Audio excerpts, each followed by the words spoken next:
Здравейте, приятели! Отдавна не съм публикувал. Просто има толкова много неща за размисъл, толкова много неща за споделяне, че човек в този побъркан свят да се чуди от кой край да започне. Виждате в какъв ужасен свят живееме. Моите публикации са най-вече за това в България да се приемат нормални закони, които да са постоянни, за да може да се живее нормално. Не може да живееш в една държава, в която всеки 2 дена ти излизат някакви нови закони, разпоредби и така нататък. Виждате как се действа. Казвал съм и в предишните ми публикации, че демокрацията е тотален Мики Маус. Тя изобщо не съществува. Само за телевизията да обяснява кое е правилно, кое не е правилно. Виждате какво се случва, виждате какво се случи в Румъния, виждате какво се случи във Франция. Всеки кандидат, който е бого неудобен, банко неудобен, бива елиминиран. Дали ще е Конституционен съд, дали ще е нещо друго, дали ще му се търсят някакви измислени проблеми, може да измислиш проблеми на всеки. Както виждате, корупцията се шири, целият свят корупцията е най-висша форма на управление и тия, които се борят против корупцията, са точно тия, които я налагат. Кои налагат корупцията? Запада. Запада налага корупцията. На тях са им нужни няколко буклука, които са антропологически изродени, може да ги видите в парламента, които да вземат властта, утре да продадат земите на BlackRock или на Vanguard или на някоя друга компания. И полека-лека ние българите изведнъж да се окажем, че живееме в нашата страна, а де-факто не сме собственици на нищо. Да не говорим, че подготвят нови закони да ни махнат и собствеността от собствените къщи. Но чак тогава, като дойде това, тогава българина най-после ще се събуди. Чак когато му вземат и последните спестявания от еврозоната, чак тогава ще се събуди. И не мога да разбера колко много неща още трябва да се случат, за да могат хората да почнат малко да мислят. Послушайте нас, емигрантите. Ние сме с опит, ние сме им видяли всичките гимнастики, които на Запад ги правят. Всичко, от кредит карти, от тук кредитчета, заеми. Ако ги върнеш за 30 дни, няма да плащаш никакъв процент. И това нещо е повсеместно. Направили са българите консуматорчета, прекрасно. Само че тази консумативна история има много жестока цена. Мога да ви кажа какво е в всичките латиноамерикански страни, какво е в Мексико, какво е в Карибския басейн. Хората са изкупени абсолютно всички плажове, абсолютно всички производства, за каквото и да било. Дали ще е за захар, дали ще е за нещо друго, което се произвежда в страната. И на местните хора, всички супермаркети ги държат западни компании, заплатите са страшно ниски, а цените са точно като в Канада и в Щатите. И милите хора едвам свързват двата края. Така че цената на супермаркетчетата тепърва ще се сърба. За сега все още, добре ме чуйте, е поносимо. Но в мига, в който влезем в еврозоната, в мига, в който ни хванат съвсем за ушите, тогава ще разберете за какво става дума. Тия хора ще си сложат закончета, като в Канада, които всички малки компании им се изискват такива колосални изисквания, като се почне от хигиена за други неща и хиляди други неща. Например, всичко да е в манифактурата, да е от нержавейка, да е еди какво си, като те знаят, че това може да си го позволят само 3 корпорации. И така конкуренцията се изхвърля и тогава започва танца на смъртта. Започва да ти слагат цени каквито си пожелаят.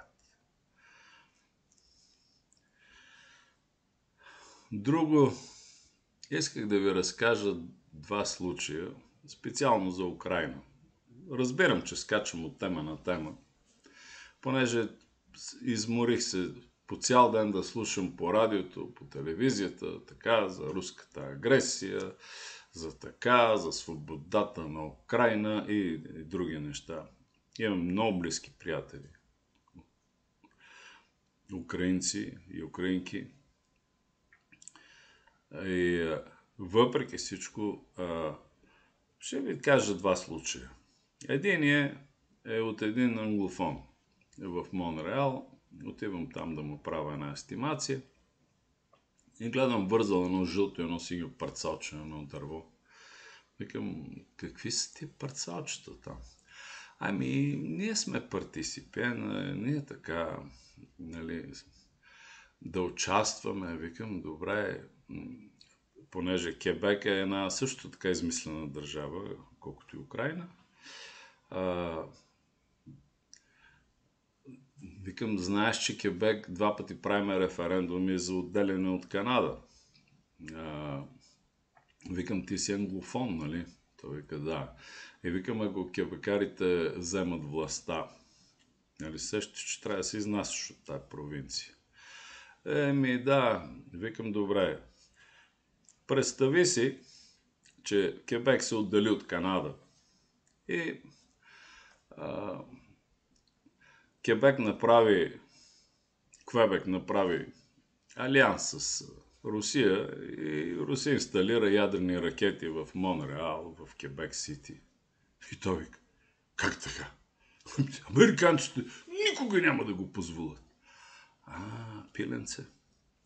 А искаш руснаците да позволят да сложат американските ракети на 5 минути от Москва? То е същото. Трябва малко така да помислиш. Другата случка ще ви разкажа от един мой клиент. Той не ми е приятел, просто ми беше клиент. Украинец, живее над 40 години. 40 години в Канада.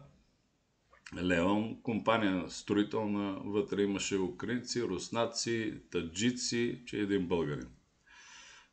Неговите работници. И Леон един ден идва и така не в клин, не в ръка, без да съм го питал, вика, Румене, искам да ти кажа нещо. Викам, кажи, Леон.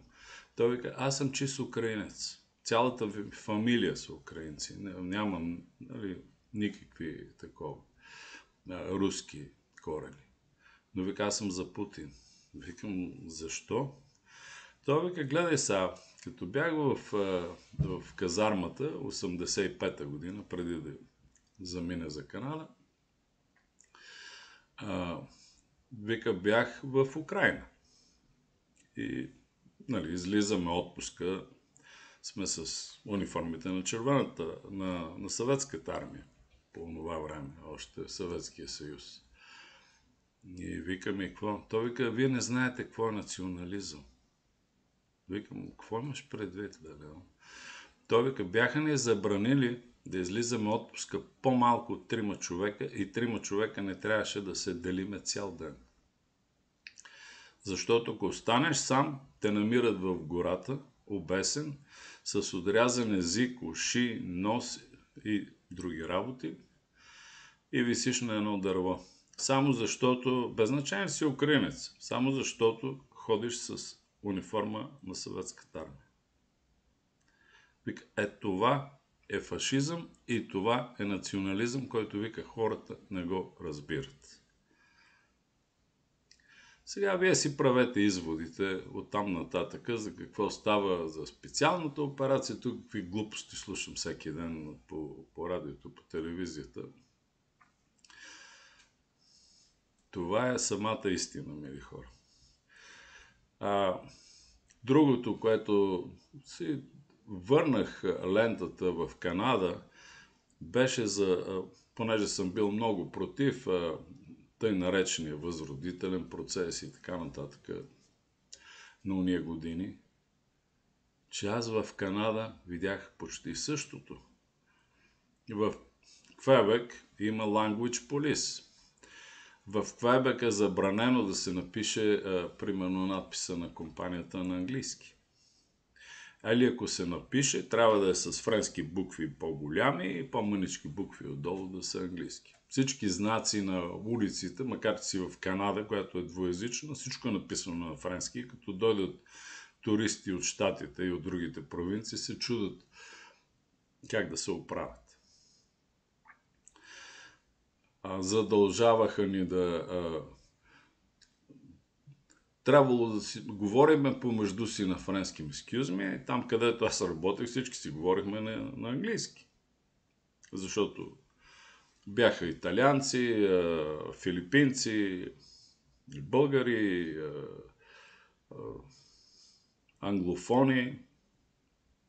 Имаше двама франкофона в цялата компания. Но ние трябва да си говорим на френски, защото сме били в Квебек. И така нататък. Какво да ви разправям, хора мили? Общо заето всички държави е една абсолютна каша в момента. Абсолютна каша. Аз не знам, дай Боже нашите деца и внучета да могат да оживеят в цялото това нещо. Затова призовавам всички, които ме гледат, разпространявайте канала, абонирайте се. Най-вече разпространявайте това, което се опитвам да кажа. Разбирам, че някой път е неразбираемо за вас. Разбирам аз, че много хора, на които обяснявам, те така ме гледат с... Все едно им разправям някакви приказки от 1001 нощ. Не, това е самата истина. За съжаление, аз затова го правя този канал. Само и само, за да могат хората малко да почнат да мислят. И да се опитаме за последен път, чрез избори, да промениме нещо в България. Но всички трябва да отидат и да гласуват. Дали ще гласувате за меч или за възраждане, или за величие, или за пряка демокрация, или който и да е, нали, от всички тези по-прогресивни, те са различни, те опозиции, за който искате гласувайте. Само не гласувайте за ония буклуци от татъка. Защото като погледнете на Народното събрание, направо може да ви се изправи косата. Особено като го видя той нагъл човек там с Бойко и Пеевски, те направо, тия хора, те са, не знам, те си въобразяват, че хората ги били избрали и там трябва да седат. Това е нещо страшно. Та по-нагло създание от Пеевски аз съм виждал през целия си живот. Както и да е. За сега ви оставям, защото времето ми изтича, имам право само на 15 минути. Ще се видим скоро пак. Благодаря ви и всичко добро. Успех!